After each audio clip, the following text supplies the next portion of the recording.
nadie puede elegir el tener o no tener una sombra. La tenemos todos. Así que nadie se asombre de tener una sombra. Todos la tenemos. Lo que pasa es que no la vemos, ¿no? Bien.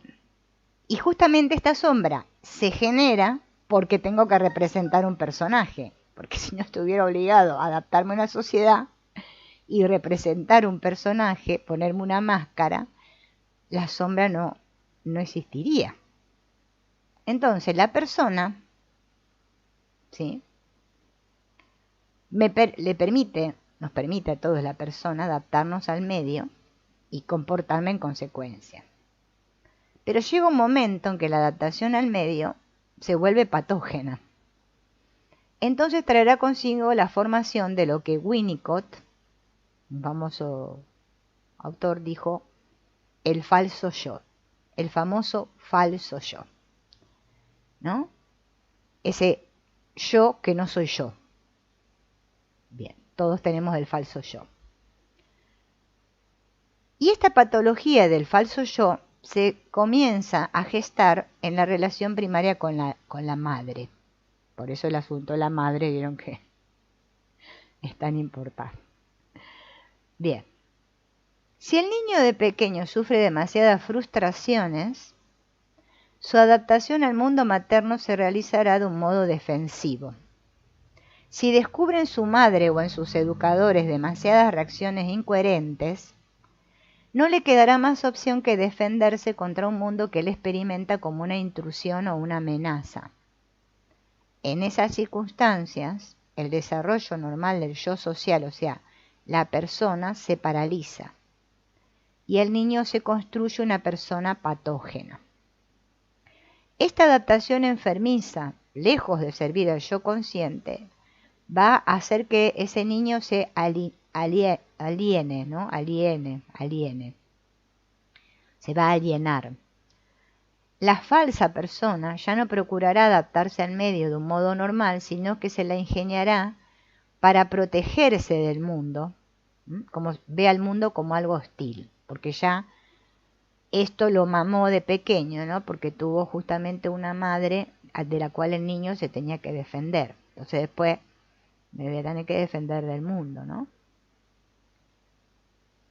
El individuo que se haya construido así, de esta manera patógena, va a formar una persona armadura y no se va a poder atrever a expresar sus verdaderos sentimientos y emociones, y va a manifestar únicamente esos sentimientos y emociones que son admitidos por sus educadores, ¿sí? Eso que la sociedad dice que está bien. Gracias a esta táctica, que el análisis transaccional, ¿se acuerdan que hemos hablado muchas veces, el desarrollado por Eric Berne, que habla del padre, del adulto y del niño? Eric Berne, o el análisis transaccional, denomina esto tráfico de sentimientos. Tráfico de sentimientos. El niño va a tener la impresión de que puede sobrevivir en un medio, ¿no? Por eso pelea contra el mundo, se defiende del mundo, porque él lo percibió insano y hostil. O sea, si tuvimos una familia, ¿no?, medio incoherente, que es lo normal, vamos a estar después en lucha contra ese mundo. ¿Por qué el niño termina en esta reacción de defensa? Justamente porque está representando esto, ¿no?, que aprendió. La experiencia que ha conducido al niño a esta reacción de defensa explica aquellos de sus comportamientos que tienden a manipular a las personas. Por eso después decimos, como hay tantos manipuladores, ¿no? Pero hay que pagar un precio por no ser auténtico. Cuesta plata no ser auténtico. Es mejor ser auténtico. Si no soy auténtico, tengo que pagar un precio.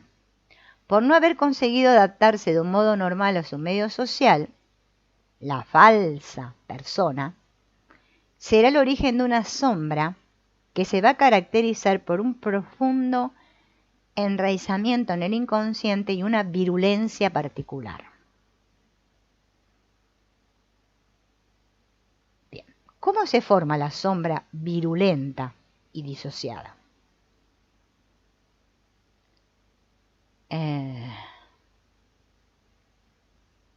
Son las famosas que después nosotros llamamos que esa persona es acomplejada, que tiene muchos complejos, ¿no? Esto lo trabajó mucho Carl Jung, habló mucho de los complejos. Y dice que cada complejo está compuesto de un conjunto organizado de imágenes, palabras y emociones, que forman una estructura autónoma y disociada del yo consciente. O sea, un conjunto, vuelvo a repetir, de imágenes, palabras y emociones. Esto se disocia, por eso en psicología hablan tanto de esta disociación, de mi yo consciente. Y se transforma en lo que se llama una subpersonalidad. A esta la podríamos comparar con el personaje de una obra de teatro que está independiente del director y revestido de su propia personalidad. Estos complejos reaparecen a menudo en los sueños. A veces ejercen sobre la persona tal influencia que éste se siente entonces literalmente poseído. Así el sujeto hace lo que no quiere hacer y no hace lo que desearía. Hago lo que no quiero hacer y no hago lo que yo desearía hacer. ¿Bien?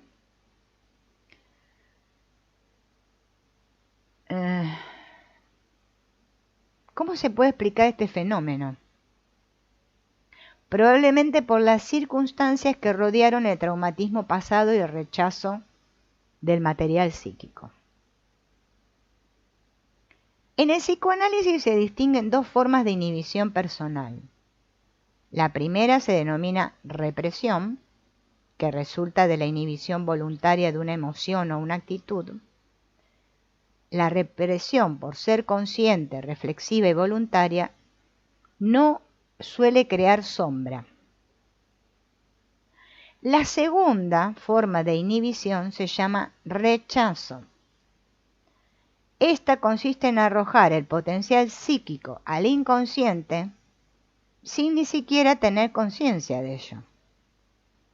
Y de este rechazo hay dos tipos de rechazo.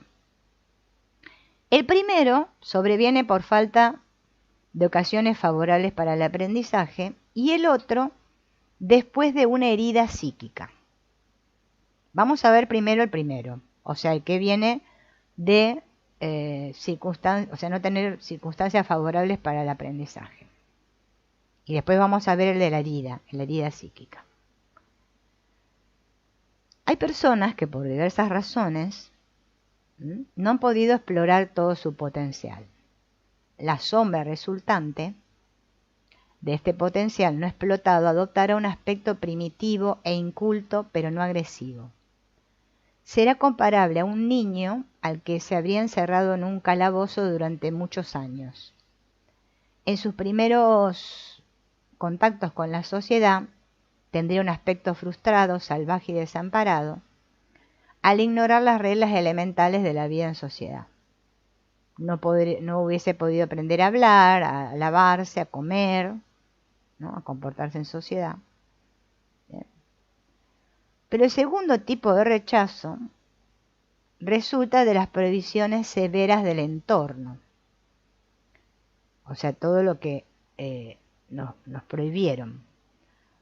En este caso, la energía psíquica de un individuo es arrojada a las profundidades del inconsciente sin que siquiera el individuo se pueda dar cuenta de ello. La sombra proveniente de este género de rechazo representa un marcado carácter virulento y autónomo. El sujeto no la reconoce como suya.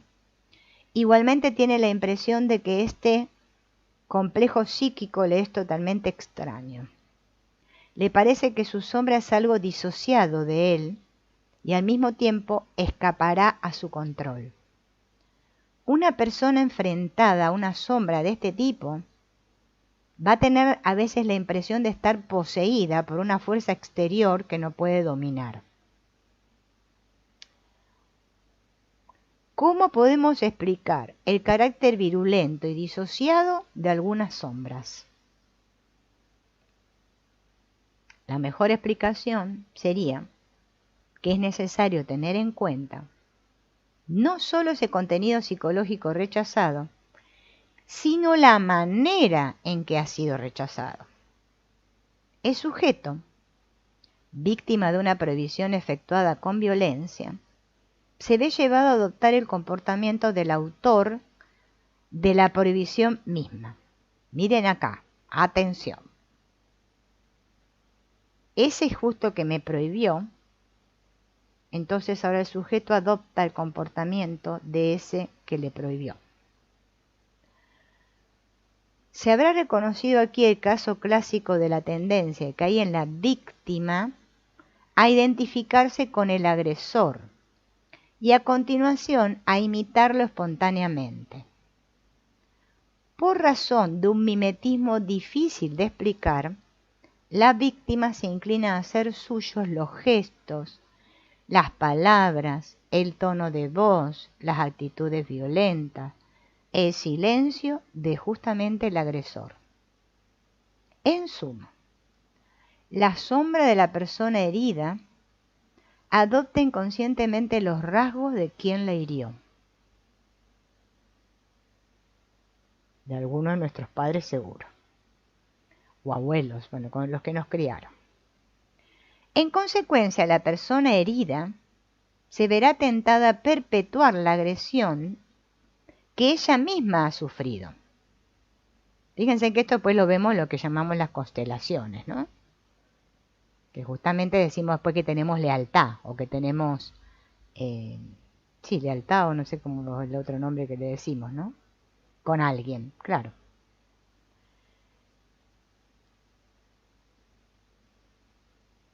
Y encima, la persona se va a acusar y se va a culpar e incluso llegará a automutilarse. Sentirá una necesidad compulsiva de atacar a la gente de su entorno. Prisionera inconsciente de una sombra tan virulenta, esa persona estará condenada a vivir alternativamente accesos de masoquismo, que sabemos que es cuando me daño a mí mismo, ¿no? Me castigo a mí mismo, y de sadismo, o sea, cuando castigo a los otros, ¿no? Aquí está el origen de los gestos violentos y las perversiones sexuales que los terapeutas observan en algunos pacientes. Bien. Parece ser que hay un tal Robert Bly, que fue un poeta y un pensador americano. Bly, se escribe Bly. Creo que se pronuncia Bly. Que llamó a la sombra saco de desperdicios. Saco de desperdicios. Bien. Sostiene que cada vez que se rechaza una emoción, una cualidad, un rasgo de carácter o un talento, es como si se tirasen todas esas partes de uno mismo a un saco de desperdicio. Durante los primeros 30 años de vida, el individuo está ocupado en llenarlo con elementos ricos de su ser. Con el tiempo el saco se vuelve cada vez más pesado y difícil de llevar. Será necesario, por consiguiente, rebuscar dentro durante el resto de la vida para recuperar e intentar desarrollar todos esos aspectos que la persona ha escondido. El que no se entregue a esta humilde y paciente tarea de reciclar el contenido de su saco, se va a sentir eventualmente aplastado por el peso de este y caerá en un estado de letargo. Se mantendrá inmóvil, va a sentir un gran vacío interior y finalmente se va a deprimir. Los elementos preciosos de su ser tirados al saco de desperdicios, lejos de permanecer inactivos, van a continuar fermentando porque quieren manifestarse y expandirse. poco a poco la energía psíquica aprisionada en el saco se va a vengar de su propietario. Lo agobiará con obsesiones o lo va a tener atormentado desde el exterior, proyectándose sobre justamente todos los seres que están a su alrededor. ¿Por qué una persona rechaza en el inconsciente un potencial tan rico? Por eso estamos hablando que en la sombra no solo se encuentra lo podrido, está también todo nuestro potencial.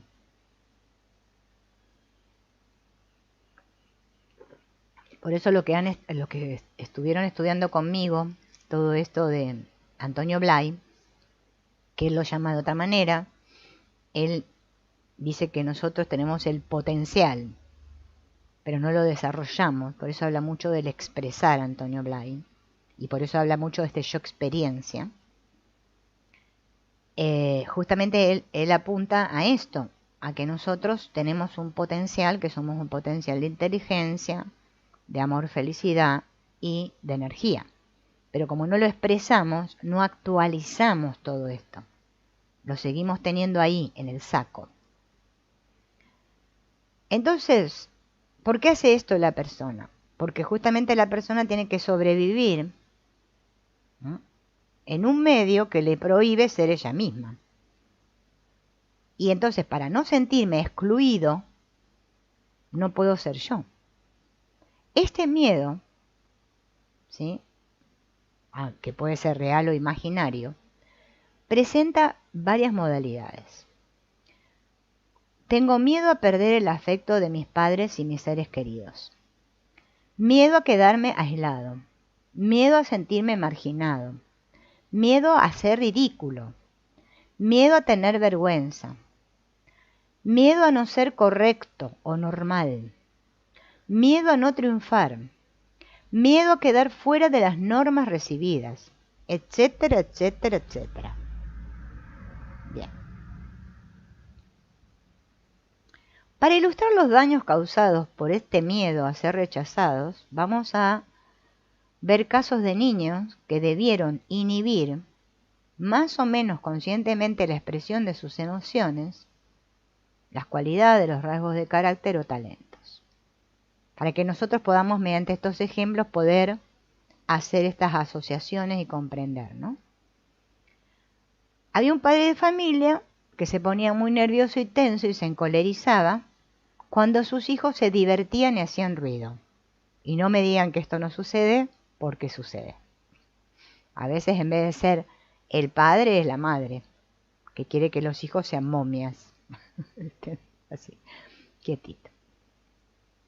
Me causaba mucha ira el Señor que los niños se diviertan y hagan ruido. Ellos comprendieron rápidamente que entonces no tenían derecho a ser niños, a gritar, a jugar, porque papá se enojaba. El comportamiento restrictivo del padre se explicaba porque justamente él mismo tampoco había podido vivir su infancia, porque parece ser que había tenido que trabajar de joven. Fíjense los hijos de este hombre cómo reprimen justamente esa parte de ellos, la rechazan por miedo a papá que se va a enojar. Otra familia, todos los miembros tenían que ponerlo todo en común y hacerlo todos juntos. Era la norma. Los niños se vieron conducidos muy pronto a inhibir toda forma de afirmación de sí mismos, ¿eh? No podían disfrutar de un espacio propio, no podían tener intimidad o tener sus propios secretos, porque había que hacerlo todos juntos.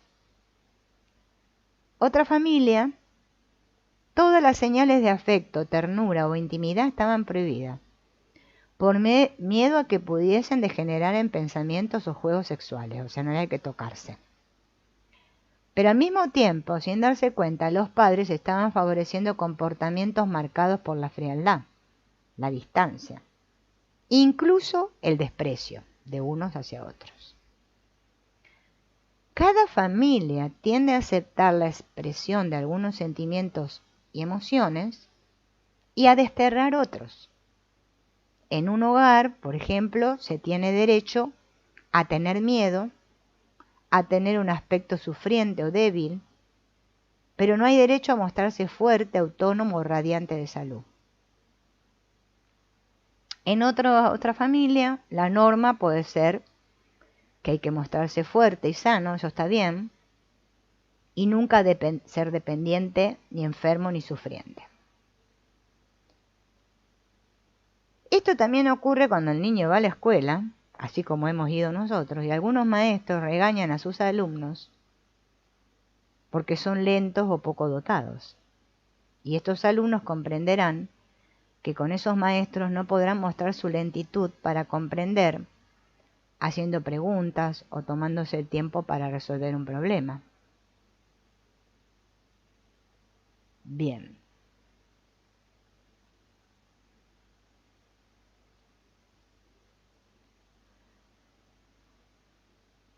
Ahora vamos a ver rechazos, ejemplos de rechazos durante algunos pasajes importantes de nuestra vida.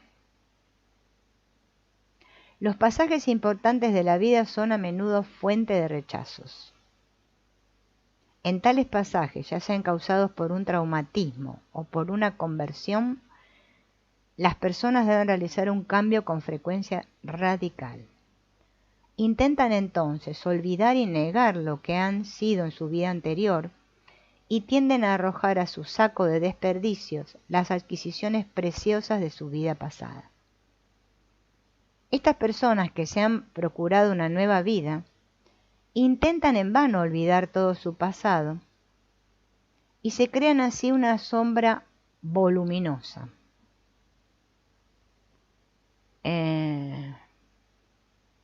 Intentan eliminar ese lado que los persigue en lugar de integrarlo. Por ejemplo, en el caso de la persona alcohólica, ¿no? Que quiere dejar de ser alcohólico y arroja a su sombra todo su pasado de alcohólico, ¿no? Acaba de dar un ejemplo, ¿no? De alguien que vio cómo su mujer lo abandonaba a él a causa de sus frecuentes arranques de cólera. Parece que el hombre era cabrón, era violento, y la mujer lo abandonaba porque ya no lo aguantaba más.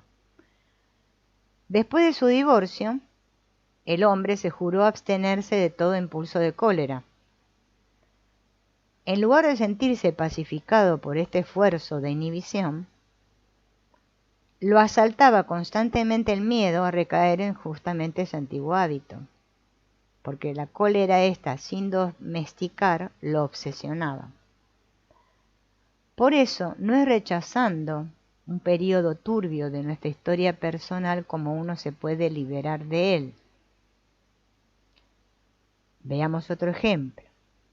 Una mujer, que era una madre de familia muy ordenada, creía haber terminado definitivamente con su antigua vida de prostitución, pero no dejaba de atormentarse con el miedo a que alguien pudiera denunciar su pasado, y nunca se había llegado a perdonar a sí misma. Entonces, después de haber conseguido reconciliarse con la prostituta que había en ella, pudo vivir en paz consigo misma. Por eso es tan importante reconciliarme. Por eso perdonar es reconciliarme conmigo mismo, con mi sombra, ¿no?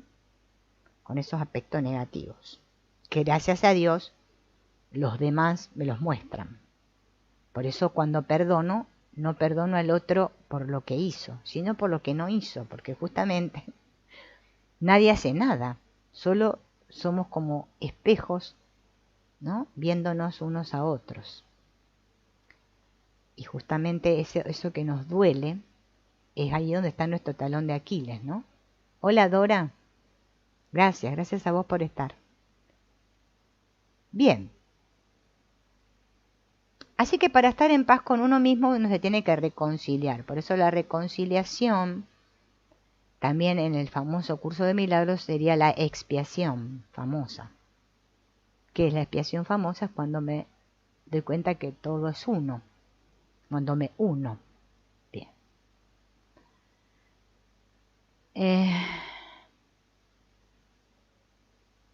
Bien. Vamos a ver una lista, y vamos a ir describiendo la lista esta, de todas estas prohibiciones, ¿no? Que hemos recibido desde niños, no solo verbales, sino también gestuales. Y puede ser que cuando yo les lea ahora esta lista, ustedes se reconozcan en alguna de ellas, seguramente. Yo también, ¿no? Prohibición de llegar a ser uno mismo.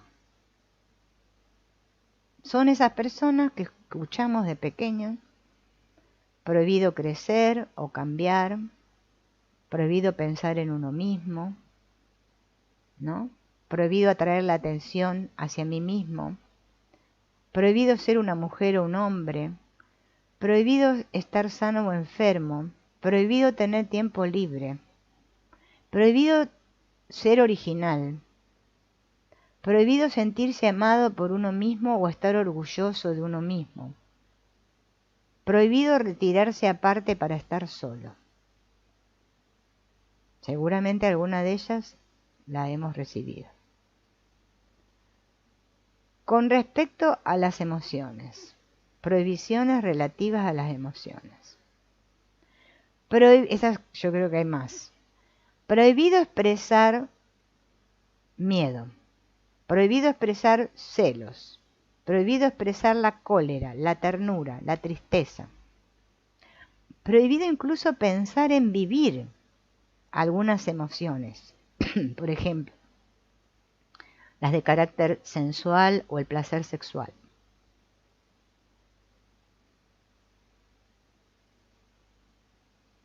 Prohibiciones relativas a los aprendizajes. Prohibido experimentar, aprender. Prohibido puede ser no saber o sentirse ignorante. Prohibido distinguirse de los otros por algún talento. Prohibido ser competente o prohibido ser incompetente, cometer errores. Prohibido ser inteligente o intelectual, triunfar, tener fe. Prohibido expresar esa fe en público. Prohibiciones relativas a la intimidad. Prohibido hacer amigos. Prohibido tener una vida íntima. Prohibido manifestar el afecto con palabras o gestos. Prohibido amar a tal o cual raza extranjera. Prohibido confiar. Prohibiciones relativas a la autoafirmación. Prohibido pedir o rechazar. Prohibido expresar la propia opinión, tener proyectos, ser conservador o vanguardista. Servirse del propio juicio para discernir qué personas son beneficiosas y qué personas son perjudiciales. Prohibido estar orgulloso de uno mismo. Creerse amable o capaz. Hay peores listas. Si uno desea explotar estas riquezas ocultas en el inconsciente, tiene que un día, con humildad, paciencia y coraje, sumergirse en el saco de desperdicios, retirarlas una a una y concederse el derecho a explotarlas. Tenemos miedo de explotar nuestra sombra, porque ese material psíquico que ha estado escondido durante años en el inconsciente tenderá a regresar y a mostrarse violento. El carácter primitivo, salvaje y rebelde de la sombra no solo va a asustar al individuo, sino que le va a dar la impresión de que la sombra es un mal que hay que evitar. Bien.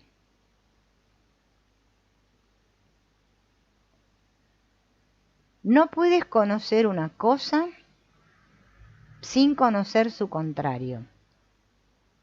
No puedes adquirir sinceridad sin haber experimentado la hipocresía y haberte decidido a luchar contra ella.